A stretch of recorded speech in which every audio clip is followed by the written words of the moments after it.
ஆண்டவரும் இரட்சகருமாகிய இயேசு கிறிஸ்துவின் இனிய நாமத்தில் உங்கள் யாவருக்கும் அன்பின் வாழ்த்துக்களை தெரிவித்துக் கொள்கிறேன். அருமையான தெய்வ பிள்ளைகளே, இந்த புதிய நாள் புதிய நம்பிக்கை, new day new hope daily devotion மூலமாய் இந்த நாளில் கூட உங்களை சந்திப்பதில் நான் மிகுந்த மகிழ்ச்சி அடைகிறேன். அல்லேலூயா.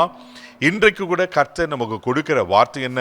நீதிமொழியின் புஸ்தகம் 30ஆம் அதிகாரம் 5வது வசனத்தை கூட வாசிக்க கேட்போம். தேவனுடைய வசனமெல்லாம் புடமிடப்பட்டவைகள், தம்மை அண்டிக் கொள்ளுகிறவர்களுக்கு அவர் கேடகமானவர். ஆமென். தம்மை அண்டிக் கொள்ளுகிறவர்களுக்கு அவர் கேடகமானவர். அல்லேலூயா. தேவ பிள்ளைகளே, இந்த கேடகத்தை யார் யூஸ் பண்ணுவாங்க? யுத்த காலத்தில் போர் வீரர்கள். ஆமென். எதிராளி அம்புகளை விடும்போது அந்த அம்பு இருதயத்தை துளைத்து விடாதபடிக்கு, சரீரத்தை துளைத்து விடாதபடிக்கு அதை அவன் தடுத்து நிறுத்தபடி இந்த கேடகத்தை இப்படி இடது கையில் பிடிச்சிட்டு நிற்பாங்களாம். இப்போ கேடகம் என்பது ஏதோ ஒரு ரவுண்ட் ஷேப்பில் சின்னதாக இருக்கிறதுல, அந்த காலத்து கேடகம்லாம் ஒரு ஆள் உயரத்துக்கு இருக்குமா. அந்த கேடகம் அப்படியே ப்ரொடெக்ட் பண்ணும். தேவ பிள்ளைகளே, உங்களுக்கு விரோதமாக கூட சத்துரு எத்தனையோ தாக்குதல்களை, எத்தனையோ விதமான சோர்வுகளை, எத்தனை விதமான அம்புகளை விட்டு உங்களை பலவீனப்படுத்தணும், உங்களுக்கு பாதிப்பு கொடுக்கணும்னு நினைக்கிறதில்ல. ஆனால் ஆண்டவர் ஆமென் நம்மளுக்கு கேடகமாக இருக்கிறாரா. யார் அவரை அண்டிக் கொள்ளுறாங்களோ, அவரை பற்றி கொள்ளுகிறாங்களோ, அவர்களுக்கு அவர் கேடகமாக இருக்கிறாரா. இந்த வருஷத்தில் நீங்கள் ஆண்டவரை பற்றி கொள்ளுங்க, ஆண்டவரை சார்ந்து கொள்ளுங்க. எல்லா சூழ்நிலையிலும் கர்த்தரை நீங்கள் நம்பி கர்த்தரை சார்ந்து இருக்கும்போது நிச்சயமாகவே அவர் உங்களுக்கு கேடகமாக இருந்து உங்களை எல்லா தீங்குக்கும் விலக்கி காப்பதற்கு உண்மையில தேவனாக இருக்கிறார். சங்கீதத்தின் புஸ்தகம் 33ஆம் சங்கீதம் 20வது வசனத்தை கூட நீங்கள் வாசிப்பீங்கன்னா ரொம்ப அழகாக சங்கீதக்காரன் சொல்லுகிறார். வாசிக்க கேட்போம்.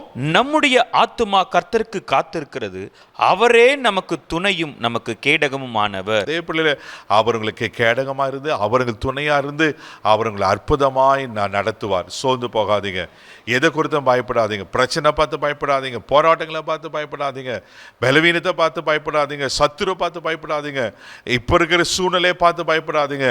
நீங்க கேடகத்துக்குள்ள இருக்கிறீங்க, அவர் உங்களுக்கு கேடகமா இருக்கிறாரு, அவர்களுக்கு துணை செய்கிற ஆண்டவராக இருக்கிறாரு.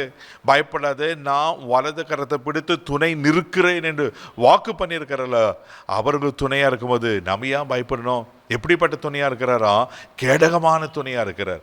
அவர் நிச்சயமாங்களை பாதுகாப்பார். ஆமென். ஒரு சத்துரும் உங்க மேல கை போட முடியாது, ஒரு மனுஷரும் உங்க மேல கை போட முடியாது, எந்த மந்திர தாக்குதலும் உங்களை தொட முடியாது.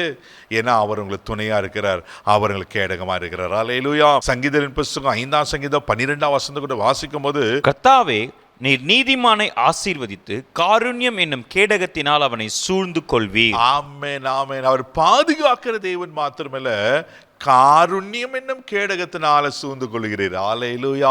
தெய்வ பிள்ளையில அவருடைய காருண்யம் அப்படின்னா அவருடைய இரக்கம், அவருடைய தயவு, அவருடைய காருண்யங்களை சூழ்ந்து கொள்ளும் போது நீங்க சாதாரணமா இருப்பீங்க?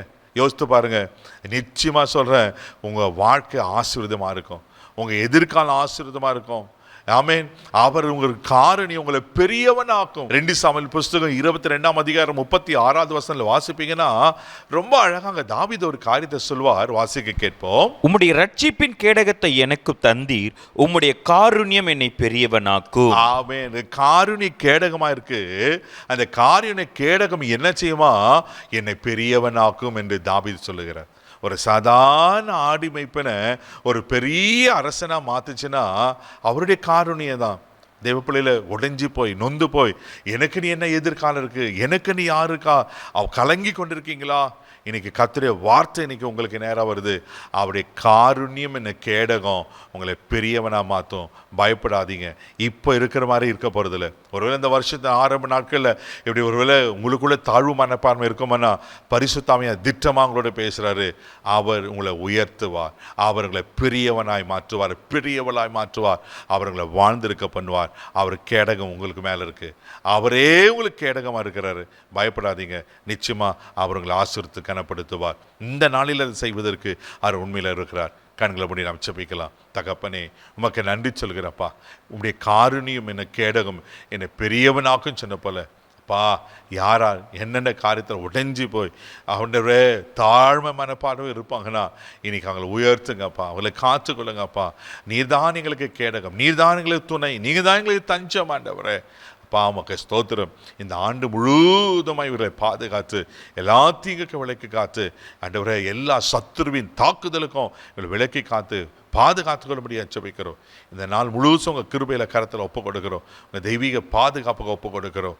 நீரே கேடகமாக இருந்து ஆசீர்வதித்து கனப்படுத்தும் இயேசுவின் மூலம் ஜெபம் கேளும் பிதாவே, ஆமென். அவர்களுக்கு கேடகமாக இருக்கிற தைரியமாக போங்க. God bless you.